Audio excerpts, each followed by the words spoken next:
même pour les familles qui écoutent, qui se disent oh, on est dans le chaos, c'est compliqué, on va pas y arriver, il y a pas d'espoir, il y a pas de solution. Il y a toujours des solutions. Faut vraiment garder cette foi.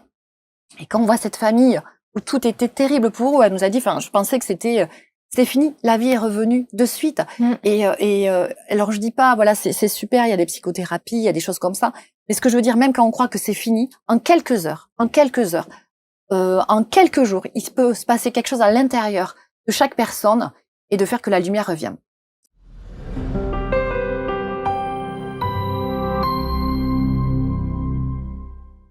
Bonjour à toutes et à tous, je suis ravie de vous retrouver pour cette nouvelle émission sur ABC Talk qui s'intitulera « À la lumière des nombres ». Mon invité d'aujourd'hui est en quelque sorte l'un des premiers parrains inspirants de cette nouvelle émission. Elle fait partie de ceux à qui on a dit qu'un jour c'était impossible, alors elle l'a fait. Vous allez comprendre, à travers l'énergie de son chemin de vie 11, comment elle a été capable de puiser en elle la force, activer les leviers de résilience qui étaient les siens pour mener à bien un nouveau combat. Elle va sans doute, et j'en suis persuadée, convaincre ceux qui un jour ont voulu tout abandonner à continuer d'avancer d'un pas déterminé et déterminant vers la vie. Bienvenue à la lumière des nombres de Marie Zévaco. Bonjour Marie, merci d'être ici avec nous ce matin. Bonjour Alexandra, merci beaucoup de me recevoir. C'est avec grand plaisir. Alors Marie, pour ceux qui ne te connaissent pas, est-ce que tu peux te présenter ? Tout à fait. Alors je m'appelle Marie, j'ai une agence événementielle et j'ai créé avec mon mari l'école de lettres. Forcément avec ton mari, en bon chemin de vie 11 que tu es, effectivement, et tu vas nous expliquer un peu pourquoi ce projet, qui est finalement, si je puis dire, le projet clé de ta vie aujourd'hui. En fait, il résume à lui seul l'ensemble de tes valeurs, de tes combats et de tout ce que tu es. Donc si aujourd'hui je te parle du 11, si je te dis 11, qu'est-ce que ça t'inspire ? Alors moi, Alexandra, le 11, c'est vrai que pour moi, il va y avoir donc deux chiffres, le 1 et le 1. Et ce qui va vibrer en moi, c'est le fait de me dire que si on additionne, ça va être 2. Et moi, dans mon parcours de vie, ça a toujours été très important, en fait, de construire des choses avec mes amis, ma famille. Et voilà. Et je me réalise que quand je suis au contact des autres. Bah non, mais c'est évident. En fait, là, tu es déjà en train de décrypter les nombres principaux de ton thème. Alors, je vous rappelle, le but de cette émission, c'est de vous faire découvrir la magie et la puissance des nombres. Donc, Marie a les chemins de vie 11. En numérologie, le 11, c'est celui qui s'élève et qui élève les autres. C'est celui qui va puiser dans sa force intérieure, qui va tomber 15 fois, mais qui va se relever avec les autres. Et quand elle nous parle justement de l'importance finalement du collectif, de faire des choses en communauté, en groupe, et ben en fait on y est, puisque le nombre ressources, qui est un peu le nombre joker, la botte secrète de l'âme dans un thème, et ben c'est le 6 en fait, c'est la communauté, la fédération. Et d'ailleurs, je crois savoir que ton mari Julien, qu'on embrasse, s'il nous regarde, on verra s'il a regardé l'émission du coup, il est chemin de vie 6 lui. Tout à fait, c'est ça. Alors Marie, si j'ai décidé vraiment de venir de te faire venir aujourd'hui, c'est que pour moi, tu as vraiment été très inspirante et tu fais partie des exemples, je te dis, t'es un des 2 parrains inspirants de cette nouvelle émission, avec un 33, qu'on recevra peut-être un jour. T'as vraiment cette qualité et t'as eu cette présence d'esprit, finalement, quand les portes se sont fermées, quand tout était impossible, de te dire « Ok, c'est impossible, mais en fait, on va voir comment on peut dépasser l'impossible. » Est-ce que tu peux nous raconter comment l'école de lettres a commencé ? Et du coup, on va vraiment comprendre et intégrer ce combat à la lumière de tes nombres. Qu'est-ce qui s'est passé ? Quel a été le détonateur ? Et d'abord, avant d'en arriver là, c'était quoi tes rêves quand tu étais petite ? C'était quoi tes rêves d'enfant ? Alors, mes rêves d'enfant, il y a un rêve où je m'en souviens très bien. Et je pense qu'on peut appeler ça maintenant de la pleine conscience. Je devais être vraiment, effectivement, habitée à ce moment-là. Il n'y avait que ça qui comptait. On était en voiture et je me souviens que je m'imaginais sauter sur les fils électriques. Et il y avait les maisons. Et que j'avais une baguette magique. Et que je faisais des vœux en disant... voilà, que les personnes qui vivent là-dedans soient heureux. Et je sautais de poteau en poteau et en disant « Soyez heureux, soyez heureux, soyez heureux ». Et je m'en souviens très très fort. Et pour moi, ça c'était mon rêve, rendre les gens heureux. Vraiment, je peux pas te dire que j'avais un métier en particulier. Ce que je voulais, en tout cas, c'est que mon métier plus tard, je puisse rendre les gens heureux. Mais en fait, je me rends compte que c'était presque un peu prémonitoire parce que je pense qu'avec cette école, c'est ce que tu as fait. Tu as redonné de l'espoir dans des foyers avec des parents qui étaient peut-être parfois désespérés. Arrête-moi si je me trompe. C'est complètement ça. Parce qu'au début, l'histoire, quand on va la construire, on le fait au début pour nous. Et puis au final, l'aventure, elle est incroyable parce qu'effectivement, on ramène l'espoir. le soleil dans des familles où pour eux, ils ont connu le chaos et que la lumière s'était éteinte et qu'on arrive effectivement à rallumer cette lumière. Donc oui, au final, on peut dire que oui, mon rêve s'est réalisé grâce à l'école et mon métier que je fais aussi dans l'événementiel où voilà, on essaye de rendre les gens heureux chaque jour durant les événements. Donc voilà, ouais, je pense que mon vœu s'est réalisé, effectivement. Mais ça, c'est le 11. C'est vraiment la force du 11 parce que le 11 en numérologie, c'est ce qu'on appelle un maître nombre et c'est celui qui, à un moment donné, comprend à un côté aussi assez visionnaire, hein, parce que dans ce que tu fais aussi dans cette école, tu mets des enfants en lumière, on va y revenir, mais tu as aussi un flair pour détecter les talents et la pépite insolite de chacun.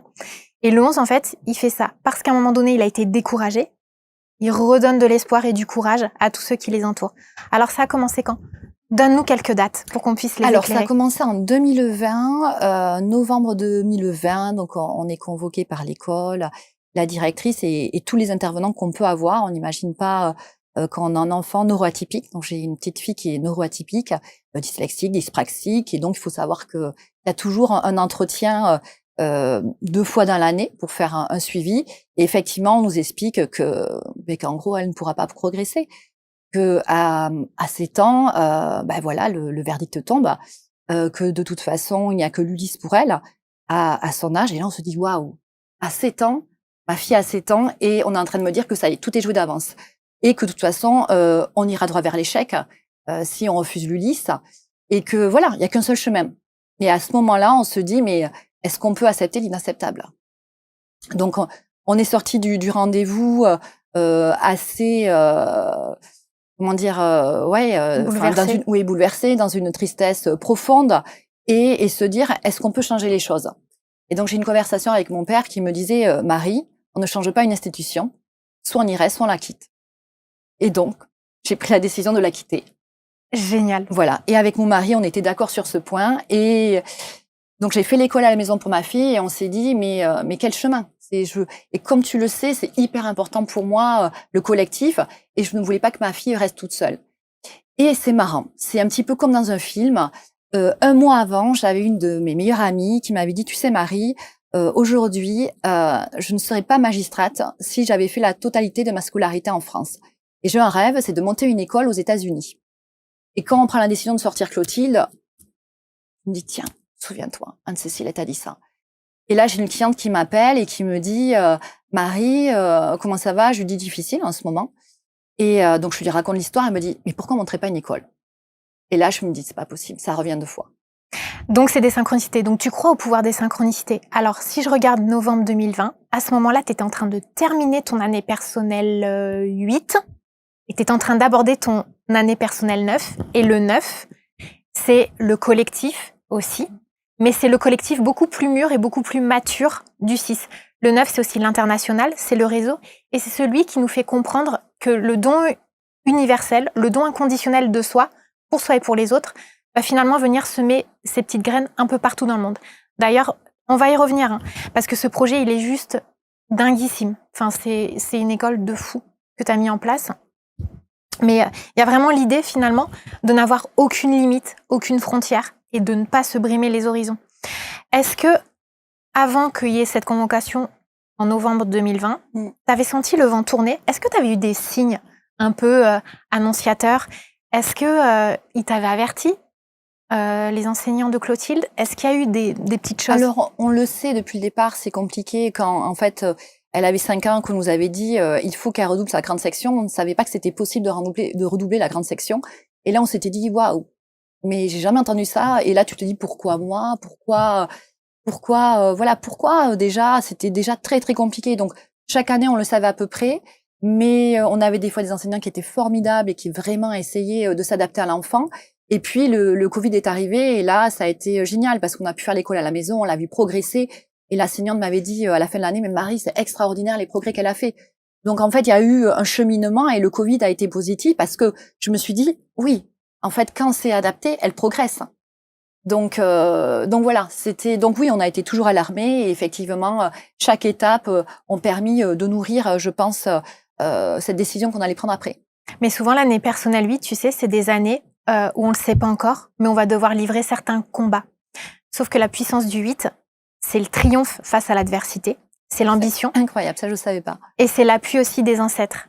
Quand ton père te dit à ce moment-là, Marie, quand on n'aime pas une institution, quand il y a un problème avec une institution, on y reste et on essaye de s'y plier, soit on la quitte. Quelque part, il vient peut-être te parler aussi de l'histoire de ses propres ancêtres, puisque le 8, c'est le nombre qui nous ramène aussi aux ancêtres. Et je pense que tu avais peut-être besoin de cette force pour avoir un détonateur et pas te sentir quand même plié au sol, quoi. Mais tu as raison, c'est tellement vrai. C'est vrai que cette phrase a été le déclic. Voilà. Et ça a été une vraie force de soutien, je pense. Tu vois, donc tu avais aussi besoin de son ancrage à lui. Mais tu vois, le 11, c'est dingue parce que tu fais ça pour ta fille, tu fais ça avec ton mari, et le 11, c'est le nombre qui incarne à la perfection l'énergie du féminin. Donc en fait, quand on a du 11, qu'on soit homme ou femme, on revient pour se réincarner sur des principes vraiment très yin, à la fois très yang, puisque le 1, c'est un nombre masculin. Mais tu vois, tu as le côté où avec le 11, tu remplis tous les rôles de la femme. La mère, l'épouse, l'amie, et là, ton thème, finalement, l'incarnation de ton nombre est complète. Et c'est comme ça aussi qu'on se rend compte à quel point tu peux continuer à avancer parce que finalement, à un moment donné, les nombres, ils viennent se dire, ça y est, elle a compris où venir nous chercher. Et donc, comment ça a explosé après? Quels ont été les premiers signes d'encouragement? Est-ce que tu as eu un bon feeling? Comment les portes se sont ouvertes? Et raconte-nous un peu de tous les acteurs qui sont venus te rejoindre parce que tu as été vachement soutenue. Énormément. Par plein de personnalités aussi. Énormément. J'ai vu ça, c'est vrai que, donc voilà, en novembre, on prend la décision et très très vite, quand on se dit, voilà, on va monter cette école, j'avais l'impression d'avoir une armée autour de moi, puisque quasiment chacun de mes amis, qui avaient tous un talent, m'ont dit, Marie, on t'accompagne là-dedans. Et que ça soit même mes clients. Donc c'était assez incroyable parce que j'avais le sentiment que tout était programmé depuis longtemps. En même temps, pour partir dans une aventure comme ça, on doit partir préparé, parce qu'on sait que c'est un vrai défi. Et à ce moment-là, je me dis, OK, tu as ta fille, tu fais l'école à la maison. Tu as ton agence événementielle et là, tu crées une école. Ne minimise pas. Le combat va être long et pour ça, il va falloir travailler le mental. Donc, je me suis dit, il y avait quelques années, j'avais eu la chance de travailler avec un grand professeur en cardiologie et qui m'avait dit, moi, tu sais, Marie, je commence ma journée par 10 minutes de méditation. Et à l'époque, je me suis dit, ouais, c'est surprenant quand même, 10 minutes de méditation. Et là, je me suis dit, peut-être quand même quelque chose à creuser. Donc, en fait, on va voir que pour mener ce combat, je vais me mettre à la méditation tous les jours.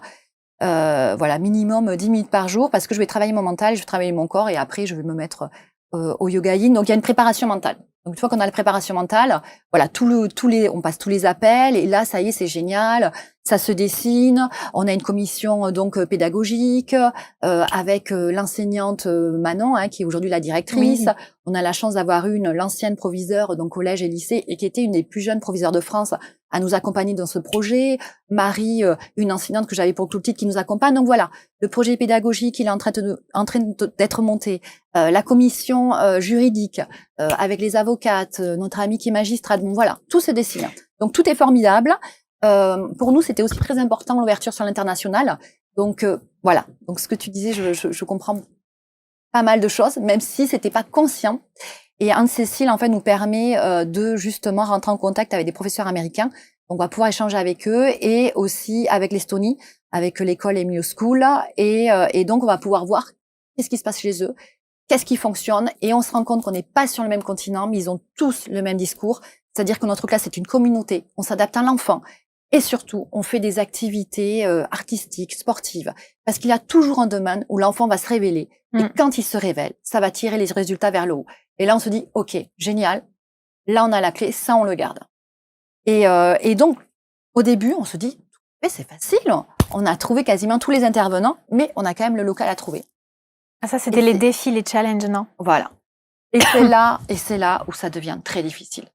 Et donc, on commence voilà sur ce projet en novembre 2020. On voulait ouvrir en septembre 2020 et on n'a pas de local.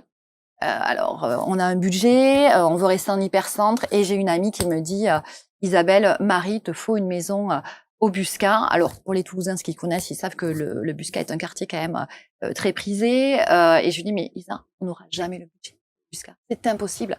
Et en plus, même si on l'avait, il faut qu'on ait quelqu'un qui soit d'accord pour nous donner la villa. Et ce qui est pas évident, parce que pour le voisinage, les enfants font du bruit, donc je me rends compte, c'est impossible.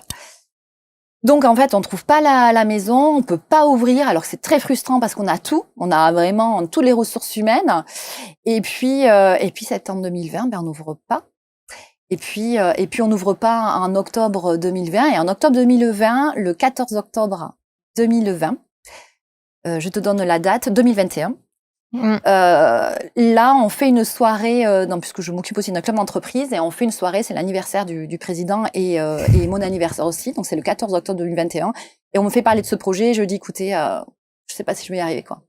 Honnêtement, après tous les efforts, je sais pas. Il nous faut le local et on l'a pas. Alors attends, je fais un petit rétropédalage, je suis en train de tilter. Oui. Du coup, l'entretien, c'était plutôt en novembre 2019. Tu nous as dit novembre 2020. Non, c'était novembre 2020. Avec l'école de Clotilde? Oui, tout à fait. Le couperet tombe en novembre 2020. Novembre 2020. Et donc là, 2021, ok. Voilà, et là, on est le 14 octobre 2021. Et donc là, il y a le beau-frère du président qui me dit, pardon, vous cherchez une maison? Oui, je cherche une maison. Écoutez, moi, j'ai une maison au Busca. Donc le fameux quartier. Oh là là, le fameux quartier. Ah oui, mais je lui dis, mais Philippe, je pense qu'on n'aura jamais le budget pour la maison. Il m'a dit, mais c'est quoi votre budget? Je lui donne le budget, il me dit, mais c'est bon. Je lui dis, oui, mais Philippe, on va devoir faire les travaux. Et ça veut dire qu'on n'a pas d'élèves, on n'aura pas l'argent. Mais il me dit, mais tout est OK, vous me paierez quand vous pourrez. Et voilà. Et ça y est, le départ. Et on se dit, waouh, génial. Et on va pouvoir faire les travaux. Et l'école, donc, ouvrira l'année d'après, en septembre, donc 2022. Alors là, tu vois, tu venais de basculer. Ça faisait 2 jours que tu étais dans ton année personnelle 1.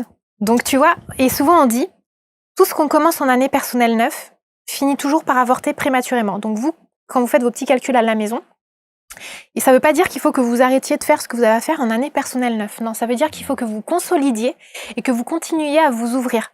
Il y a un autre nombre qui m'interpelle, Marie, dans ton thème, le nombre des réalisations qui nous parle des dons et des talents innés, et c'est le 9.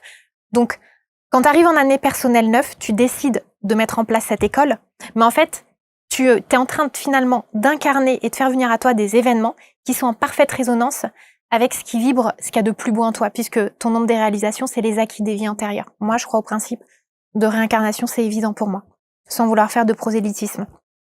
Mais le 9, c'est celui qui nous parle de cette ouverture, vraiment par rapport à la sagesse et par rapport à l'expérience. Donc je pense que dans la dynamique de ton thème, il est évident que travailler avec des enfants peut-être neuroatypiques, des enfants qui rentrent pas dans le moule et qui rentrent pas dans le cadre, ben en fait c'est quelque chose que tu manies depuis des vies. C'est pas pour rien non plus que tu as la ressource 6, puisque le 6 nous ramène aussi aux enfants. Et tu vois, ça faisait 2 jours que tu étais arrivée en année personnelle 1 et paf, et là les portes s'ouvrent. Tu as dû être tellement soulagée. Ah mais c'était incroyable, et de se dire, mais qu'est-ce qui se passe à ce moment-là? Quelques mois avant, Isabelle me parlait d'une maison en Busca, où je disais, mais c'est impossible. Et pourtant, Isa, on sait qu'elle a des bonnes prémonitions. Elle sent très bien les choses. Tout à fait. Et pourtant, je suis quelqu'un de très positive et j'y crois toujours. Mais là, je me disais, c'était impossible. Et là, d'un coup, pour mon anniversaire, 2 jours après, on venait de m'offrir cette maison. Donc, c'était incroyable. Incroyable. Donc, c'est une joie immense. C'est symbolique. Et donc là, l'aventure a commencé. Et effectivement, ça a été assez incroyable parce que, comme tu disais, on l'a fait au début pour notre fille. Mais on s'est rendu compte que des familles en fait étaient plongées dans le chaos, quoi. Quand on a vu la détresse des familles et de voir que leurs enfants en fait étaient heureux, et en même temps aussi on se rend compte qu'on croit savoir des choses, mais nous on a vu des enfants à l'école venir qui étaient des enfants qui avaient des légers troubles autistiques, qui étaient dans la même école depuis des années, et d'un coup ils changeaient d'école et on s'était dit waouh, ça va être compliqué parce qu'ils vont arriver, il va falloir vraiment les rassurer. Et là, quand il y a de la bienveillance, de l'écoute, tout de suite l'enfant se sent bien.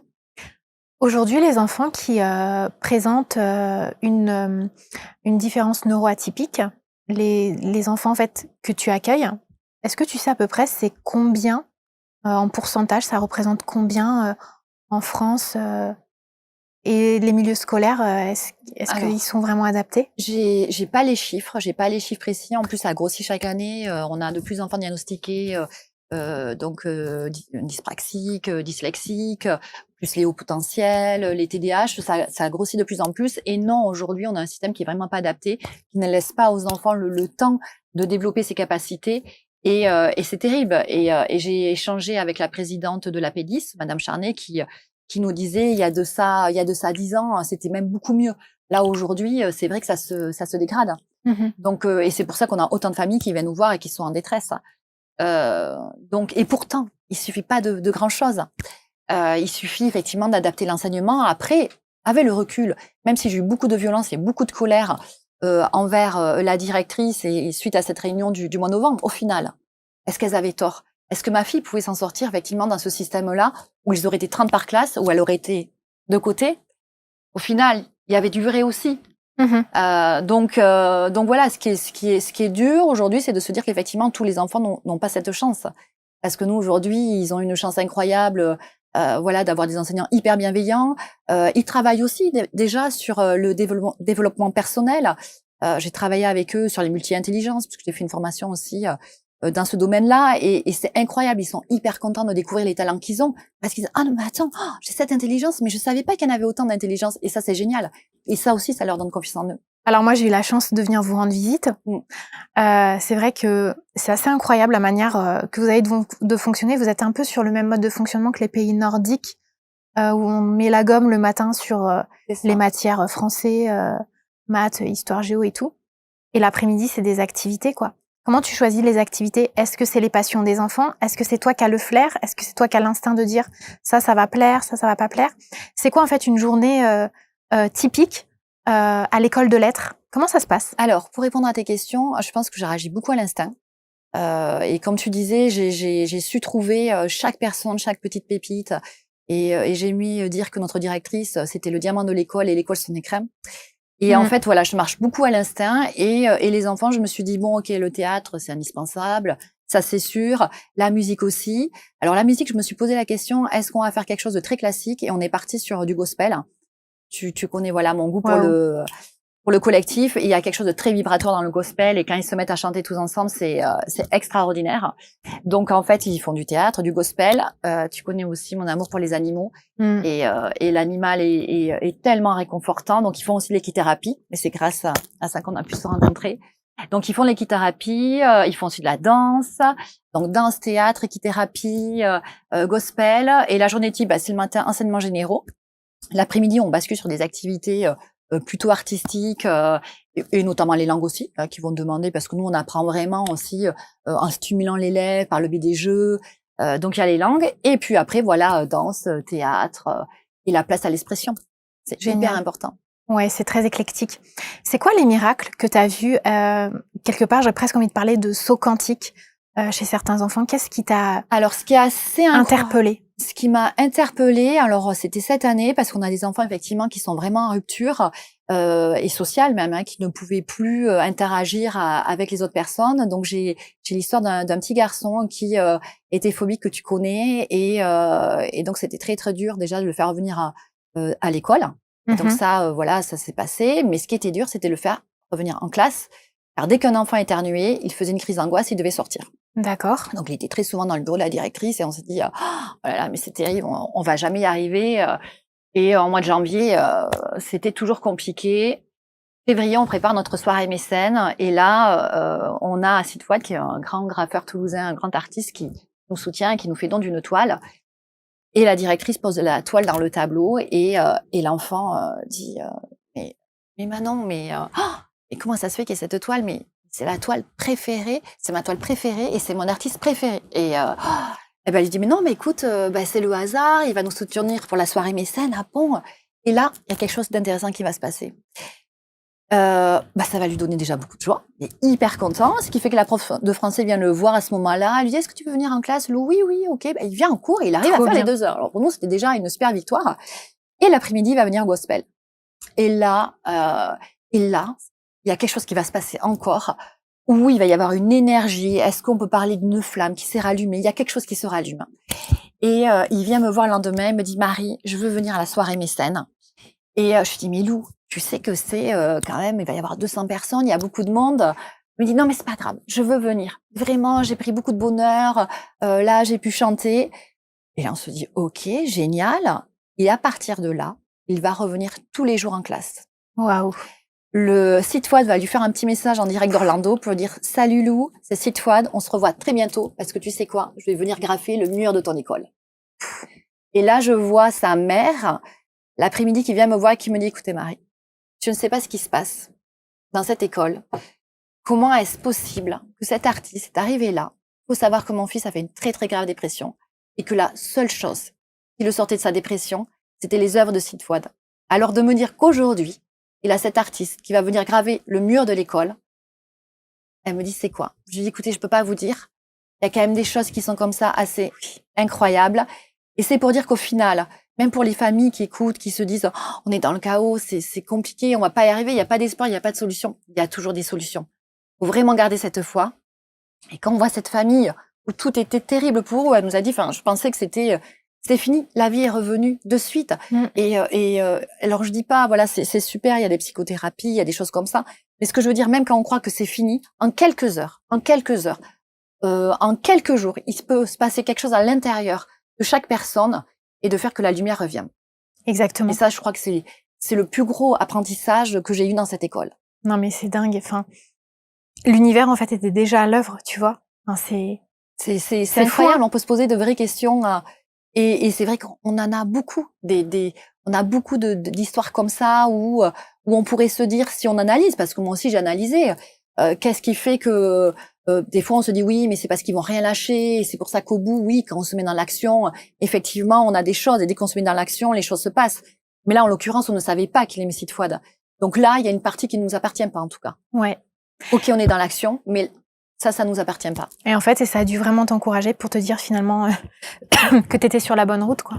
Complètement, et se dire, et c'est pour ça je te remercie Alexandra de me laisser la parole, c'est de dire aussi, on a envie de dire aux gens, mais voilà, vous traversez des choses terribles, c'est ok, c'est super dur, vous voyez pas l'issue, mais allez-y, lâchez rien, parce qu'en fait il y a toujours quelque chose qui nous correspond. S'il y a quelque chose en fait où on est mal, ça veut dire que l'environnement ne nous correspond. Alors changez, bougez, n'hésitez pas à voilà, même s'il faut rechanger 10 fois. Vous trouverez la solution, elle y est toujours. Bah toi, la solution, elle est simple dans ton thème, c'est d'œuvrer pour les autres, puisque dans le nombre de réalisations, qui est un nombre hyper important du thème, on retrouve le neuf. Et le neuf, c'est le don inconditionnel. En fait, le neuf, vraiment, il déploie ses ailes, déploie ses particules, c'est un peu l'effet papillon, de façon tellement ample que quand il fait une action ici, tu vois, à Paris, ça peut avoir une détonation jusqu'à New York. Ah oui, incroyable. Et franchement, c'est ce que si ça peut être ça, c'est formidable. Il y a vraiment, et je sais qu'aujourd'hui, en ce moment, la société, c'est compliqué, c'est morose, mais il y a vraiment de belles histoires. Et quand l'énergie est là, quand on y croit, qu'on a la foi, les choses sont incroyables. Mais bien évidemment. Donc ça, franchement, tu vois, c'est vraiment pour ça aussi que j'avais envie de te faire venir aujourd'hui. Dites-nous aussi en commentaire si vous traversez peut-être des difficultés avec la scolarité de vos enfants. Est-ce que vous êtes parfois sentis complètement démunis et qu'est-ce que ça provoque en vous? Est-ce que du coup, vous sentez cette vibration que finalement tout n'est peut-être pas perdu?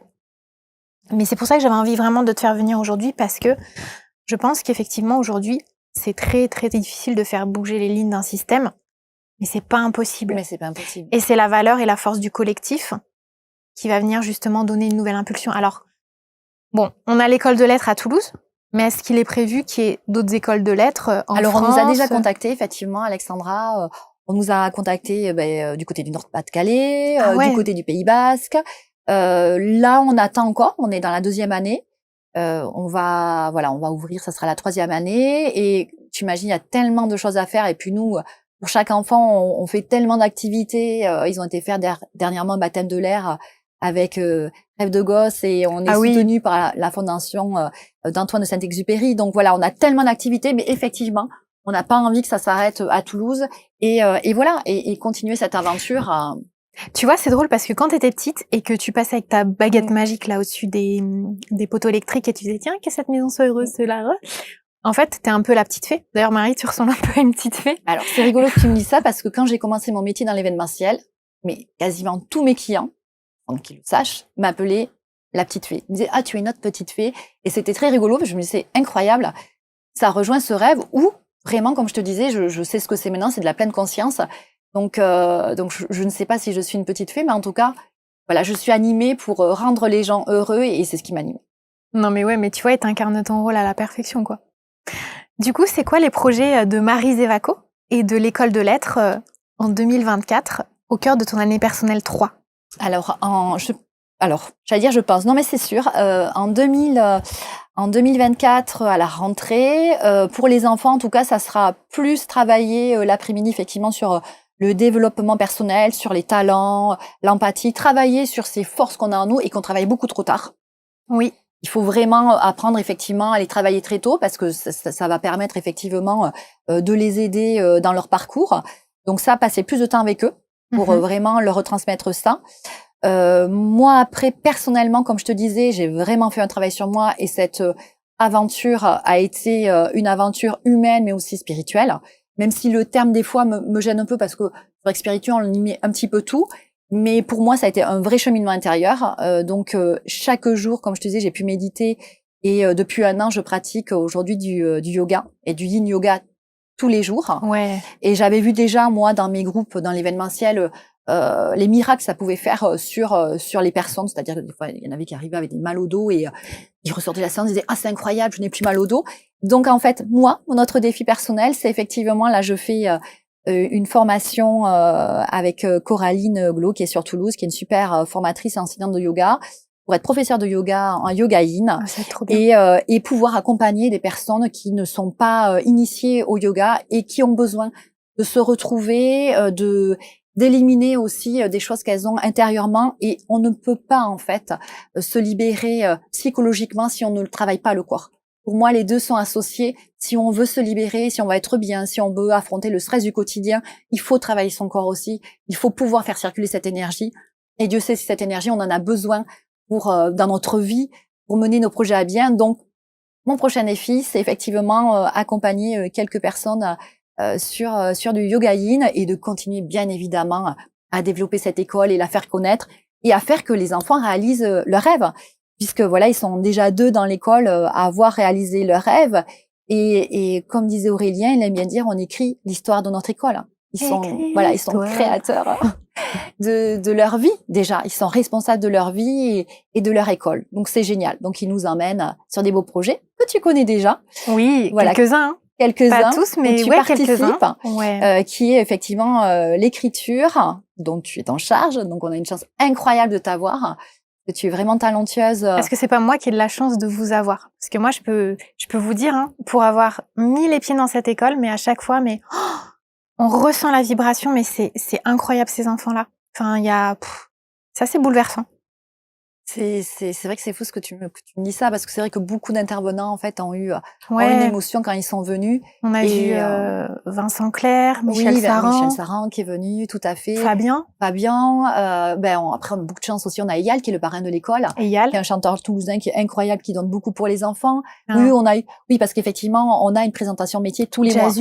Jazu qui est venu l'artiste, et effectivement chaque mois j'en ai pas parlé parce qu'on demande aux enfants en 3e et qu'est-ce que tu veux faire plus tard? Tu vas aller faire un stage pour découvrir ton métier, mais ils ne savent pas. Généralement, ils connaissent le métier des parents, le métier de leur entourage.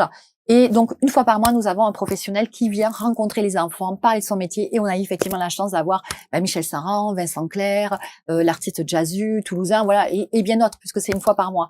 Donc voilà, le projet d'école, c'est cette comédie musicale qui est sur la suite du Petit Prince, où chaque enfant que tu as pu accompagner ont écrit leur planète. Alors il y a la planète Paillette qui est formidable, la planète endormie. Donc voilà, on a toutes ces belles planètes. Ils donnent leur vision, cette vision qu'on a besoin de ramener cette humanité qui se perd. Donc voilà, donc ça c'est le très très beau projet, et où on a Émilie Garcia qui participe, l'association de gospel avec Marie-Céline qui va les faire chanter, et on est en train de constituer toute cette équipe.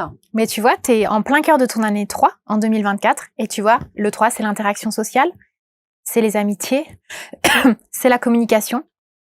Et quelque part, le 3, c'est celui aussi qui a besoin de créer, d'exprimer, d'être créatif et d'être créateur en collectif. Donc toi, toujours sur la houlette de ton 11 et de ton 6. Et puis après, tu consolides les choses, parce qu'on n'a pas parlé aussi de ton chemin d'expression 4. Donc ça, je pense que c'est l'ancrage avec le yoga yin. Mais en fait, c'est cette force de travail que tu as finalement, parce que tu es en train de mener plusieurs projets, plusieurs batailles à la fois. Du coup, tu dois être hyper organisé pour arriver à faire tout ça. Alors, c'est la base de mon métier dans l'événementiel. Et voilà, l'organisation, c'est obligatoire. Et comme je te disais, l'organisation, se dire qu'on part pas mener un combat comme ça on se prépare mentalement. C'est le 4, ça. Voilà. Après, en plus pour l'école, je savais que j'étais prête à me battre, mais comme je me disais, jusqu'à mon dernier souffle. Ouais. Et après, donc ouais, l'organisation et l'audace. Qu'est-ce qui m'accompagne dans ce... Le 11, voilà. L'audace. C'est pour moi, l'audace est vraiment à ramener dans chacun. J'ai eu la grande chance parce que pour mon club d'entreprise, je fais des conférences. On a eu Linda Bortoletto, que tu connais, et je pense que vous en parlerez plus tard, qui avait fait une merveilleuse conférence sur l'audace nous rendra libres. Oui. Et effectivement, ça a été vraiment notre mantra. L'audace nous rendra libres. Et à partir du moment où on a ça en tête, oui, qu'on est carré, on va retrouver le 4. On va mener effectivement ces projets jusqu'au bout et on va les mener aussi par la force du collectif parce que voilà, faut jamais oublier que à plusieurs, mais on va hyper loin. Vraiment, c'est vraiment une ressource incroyable. Tu me devances parce que j'allais dire, ce serait quoi le mantra de Marie Zévaco aujourd'hui en 2024? L'audace nous rendra libres. L'audace nous rendra libres. Ah, complètement. Et on va retenir ça.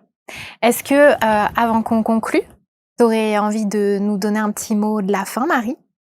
Alors, un petit mot de la fin, si je devais le dire, croyez toujours en vous. Il y a toujours quelque chose de meilleur qui vous attend. Sans l'obscurité, il n'y a pas la lumière. Et que sachez que si vous êtes dans l'obscurité, vous trouverez la lumière bientôt. Super. Merci Marie. Merci beaucoup Alexandra. Merci à tous. J'espère que ça vous a plu. Je vous embrasse bien fort et on vous dit à très bientôt. Bye bye.